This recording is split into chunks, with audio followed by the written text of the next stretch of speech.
5 سال بعد نعیم دبئی سے پاکستان پہنچا تو نعیم کے پاس اپنی بہنوں کے قیمتی ساز و سامان تھے. بہنوں کی شادیاں کرنی تھی. محنت مشقت 5 سال کرتا رہا. ماں کو کہا کہ اماں جان 5 سال بعد میں آ رہا ہوں, بہنوں کی شادیوں کی آپ نے پریشانی نہیں لینی, کچھ سامان میرے پاس موجود ہے, میرے پاس کیش بھی موجود ہے, میں نے 5 سال میں اتنی محنت کی ہے کہ آ کر میں سارے کام بڑے اچھے سے کر لوں گا. جناب علی نعیم جو کہ اپنے بہن بھائیوں میں سب سے بڑا تھا, چھوٹے 2 نعیم کے بھائی اور 2 بہنیں, باپ جو کہ بیمار تھا, گھر کی ساری ذمہ داریاں نعیم پر تھیں. نعیم کی والدہ نے اپنے بیٹے کو کہنا کہ بیٹا گھر سے نکلو. عمر کوئی 14-15 سال, چھوٹی سی عمر میں محنت مشقت کے لیے گھر سے نکلا. اب جب گھر سے نکلا تو جناب علی کام کاج کچھ آتا نہیں تھا. کسی ایسی دکان پر چلا گیا, اس نے مزدوری کروانی شروع کر دی. دہاڑی کو 100-150 روپے مل جانی, کیونکہ اس کے پاس کوئی ہنر نہیں تھا. پھر کیا ہوا کہ تنگ آ کر ماں سے کہا کہ اماں جان بڑا مشکل کام ہے, یہ مجھ سے نہیں ہو رہا. ماں نے بار بار کہنا کہ بیٹا کچھ کرو گے تو ہمارے گھر کا چولہا چلے گا, وگرنہ تو ہمارے گھر میں غربت نے ڈیرے جما لیے ہیں. جناب علی نعیم کی والدہ نے اپنے بھائی سے بات کی کہ میرے بیٹے کا کچھ کرو, میرے بیٹے کو کس طریقے سے کسی ملک میں بھیج دو. پھر اس کے بعد نعیم کے ماموں نے کسی ایجنٹ سے بات کی.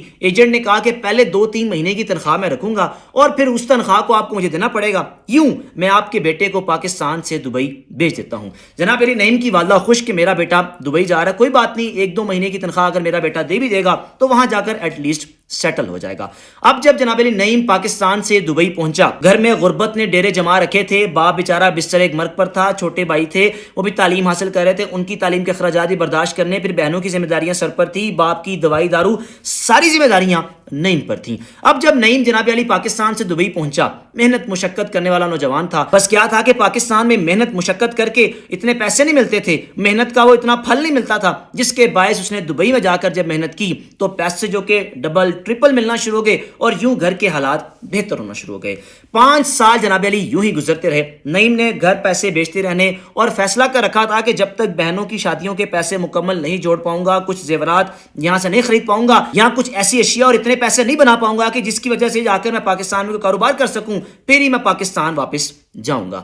5 سال محنت مشقت کرنے کے بعد والدہ کو خوشخبری دی کہ اماں جان بہنوں کے رشتے تلاش کریں, میں نے بہنوں کے لیے پیسے جوڑ رکھے ہیں, شادیوں کے لیے پیسے جوڑ رکھے ہیں. اس دوران اپنی بہنوں کی تعلیم کے اخراجات بھی پورے کرتا رہا, بھائیوں کی تعلیم کے اخراجات بھی پورے کرتا رہا. نعیم جو کہ محنت مشقت تو کرتا جا رہا تھا, اس دوران سب سے بڑا دھچکا یوں لگا کہ والد کا انتقال ہو گیا. اب والد کے انتقال پر نہیں آ سکا یا چھٹی نہیں مل سکی. 5 سال بعد جب آیا تو جناب علی اپنے ماموں کے شہر ملتان میں لینڈ کیا. ماموں نے اپنے بھانجے کو ریسیو کیا, پھر اپنے گھر لے کر آئے اور پھر کہا کہ کچھ دیر تک میں تمہیں تمہارے گاؤں میں چھوڑ آؤں گا.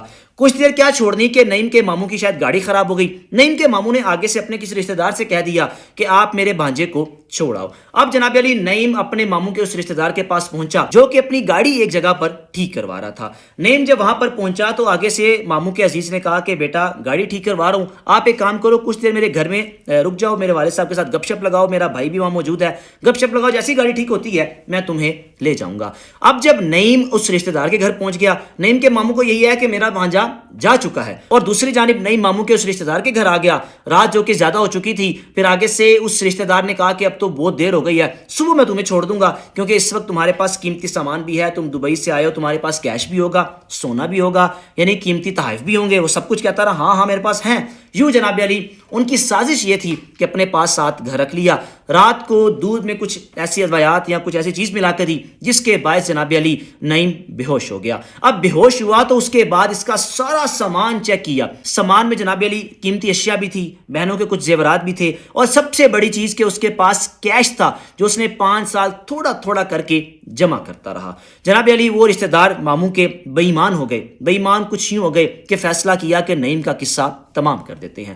وہی ہوا کہ نعیم کا قصہ تمام کرنے کے بعد گھر اپنا کچا تھا, کچے گھر میں اس کو دفنا دیا کہ ہفتے 10 دن بعد اس کا بے جان جسم نکال کے کہیں اور پھینک آئیں گے. صبح ابھی تو جناب علی نعیم کی والدہ نے اپنے بھائی سے رابطہ کیا کہ نعیم ابھی تک پہنچا کیوں نہیں ہے, تو آگے سے وہ نعیم کا ماموں کہنے لگا کہ وہ تو رات کا جا چکا ہے.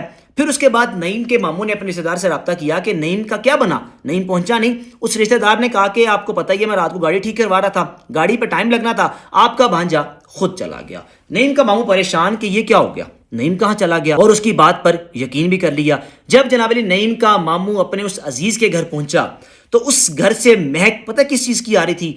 جو پرفیوم نعیم نے لگا رکھا تھا، کیونکہ جب دبئی سے آیا اپنے ماموں کے گھر کچھ دیر کے لیے رکا تو وہ خوشبو کی پہچان ہو گئی کہ میرا رشتہ دار کہہ رہا ہے کہ نعیم یہاں پر آیا نہیں، لیکن پورے گھر سے نعیم کی خوشبو کی مہک آ رہی ہے۔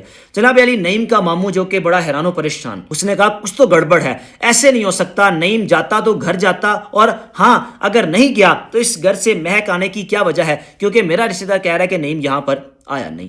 نعیم کے ماموں نے جناب علی پولیس سے رابطہ کیا۔ یہ تھوڑا قصہ پرانا ہے، یعنی اس وقت کا ہے جب کوئی موبائل فون یا کوئی انٹرنیٹ اتنا عام نہیں تھا۔ یہ اس وقت کی سٹوری ہے جو مجھے شیئر کی گئی، میرے میسنجر پر مجھے بتایا گیا کہ یہ وہ سٹوری ہے، کس طرح آپ کے اپنے ہی گلا گھونٹتے ہیں، اور ہاں اگر آپ خاص طور پر پردیس سے آئے ہوں، ان کو پتا ہو ان کے پاس قیمتی سامان ہے، تو وہ سب کچھ ہڑپ کر لیتے ہیں۔ اب جناب علی، نعیم کے ماموں نے جب پولیس سے رابطہ کیا، پولیس وہاں پر آئی، آ کر انویسٹیگیشن کا آغاز کیا، پھر اپنا طریقہ کار اپنایا کہ بتائیں نعیم کہاں پر ہے۔ جناب علی، پولیس نے جب غصے میں اپنا جو کہ انویسٹیگیشن کا طریقہ کار ہے اس میں جب پوچھا تو پھر اس گھر والے سارے بولنا شروع ہو گئے۔ ہاں ایک واحد اس گھر میں نعیم کے ماموں کے رشتہ دار کی والدہ تھی جو کہہ رہی تھی کہ تم غلط کر رہے ہو، تم لوگ بھی میرے بیٹے ہو، اگر تمہارے ساتھ کوئی یہ کرے گا مجھ پر کیا بیتے گی، تم لوگ اس بیٹے کے ساتھ جو کر رہے ہو اس کی ماں پر کیا بیتے گی۔ جناب علی، ماں نے تو 5 سال بیٹے کو ملنے کے لیے انتظار کیا۔ یوں پولیس نے جب انویسٹیگیشن کا طریقہ کار بڑھایا، یعنی کہ اس چیز کو آگے لے کر چلی، تو وہ جو ماموں کا رشتہ دار تھا وہ بولنا شروع ہو گیا کہ یہ نعیم ہے، یہ نعیم کا سامان ہے، سب کچھ ہم نے رکھ لیا، ہم بے ایمان ہو گئے، ہمارے دل میں چور پیدا ہو گیا جس کے باعث ہم نے یہ سب کچھ کیا۔ اب جو نعیم کی والدہ ہیں وہ یہ کہتی ہیں کہ کسی بچے کو پردیس نہ بھیجو، ہاں اگر بھیجنا بھی ہے تو اس کو چھپا کر رکھو، پتہ ہی نہ چلے کہ بیٹا کب آیا کب گیا، کیونکہ اس کے آنے کی خبر سب کو پتہ چل چکی تھی۔ اور یوں جناب علی جب آیا تو بہنوں کی شادیاں تھیں، قیمتی چیزیں پاس تھیں، وہ سب کچھ نعیم کے ماموں کا رشتہ دار جس کا دل بے ایمان ہو گیا، دل میں چور پیدا ہو گیا، اور یوں نعیم کو بھی ختم کر دیا اور نعیم کا قیمتی سامان بھی ہڑپ کر لیا۔ اب نعیم تو اللہ کو پیارا ہو چکا تھا، سامان جو کہ نعیم کے گھر والوں کو ملنا تھا ملا کیا؟ نعیم کے ماموں کے رشتہ داروں کو ملا کیا؟ لالچ کے بدلے خود بھی حوالات میں بند ہو گئے، اور جس سامان کی وجہ سے نعیم کو ختم کیا وہ سامان بھی پولیس نے نعیم کی والدہ کے حوالے کر دیا۔ لیکن اس نعیم کی والدہ نے سامان بھی کیا کرنا کہ جس سامان کو لانے والا ہی دنیا سے چلا گیا۔ اللہ تعالیٰ تمام پردیسیوں کو اپنے عز و امان میں رکھے، کیونکہ پردیسی جن ممالک میں بھی ہیں جب واپس آتے ہیں تو کوئی بھی رشتہ دار آپ سے خوش یا آپ سے دلی مطمئن نہیں ہوتا، اس کے اندر کہیں نہ کہیں حسد لازمی ہوتا ہے، بغض لازمی ہوتا ہے کہ یہ باہر سے آیا، اس کے پاس بڑی مال و دولت ہوگی، اس کے پاس بڑے پیسے ہوں گے، اس کو کس طریقے سے یہاں تو اپنے جال میں پھنساؤ۔ یہاں پر یہ ہوتا ہے کہ جال میں اگر نہیں پھنسا پاتے تو حسد اتنا کرتے ہیں، اتنا بغض کرتے ہیں کہ جناب علی نظر بد لگا دیتے ہیں۔ اور کچھ لوگ ایسے بھی ہیں نظر بد تو لگاتے ہی لگاتے ہیں، لیکن کوشش کرتے ہیں کہ کچھ ایسا کر دو کہ یہ دوبارہ پردیس نہ جا پائے۔ رائے کا لازمی اظہار کیجیے گا۔ اس سٹوری میں لیسن یہی ہے کہ پردیس میں رہتے ہوں تو اپنے آپ کو چھپائیں، اپنے آپ کو نہ شو کریں کیا ایکٹیویٹی ہے، بلکہ کہیں بھی رہتے ہوں، پاکستان میں بھی رہتے ہیں، آپ کی جو بھی انکم ہے، جو بھی آپ کما رہے ہیں، خاموشی سے اپنے کام سے کام رکھیں اور زندگی کا پہیہ چلاتے رہیں، کیونکہ پہلے وقت کچھ اور تھے کہ ہمسایہ بھی ہمسایوں کو دیکھ کر خوش ہوتا تھا، ہمسایہ کے بچہ بھی ہمسایہ کے بچے کو دیکھ کر خوش ہوتا تھا، لیکن اب چیزیں بالکل تبدیل ہو چکی ہیں۔ آج بھی یہ چیزیں موجود ہوں گی، ہمسایہ ہمسایہ کا احساس کرتا ہوگا، لیکن کہاں؟ گاؤں اور دیہاتوں میں، شہروں میں چیزیں بالکل ختم ہو چکی ہیں۔ میزبان کو اجازت دیجیے، اللہ حافظ۔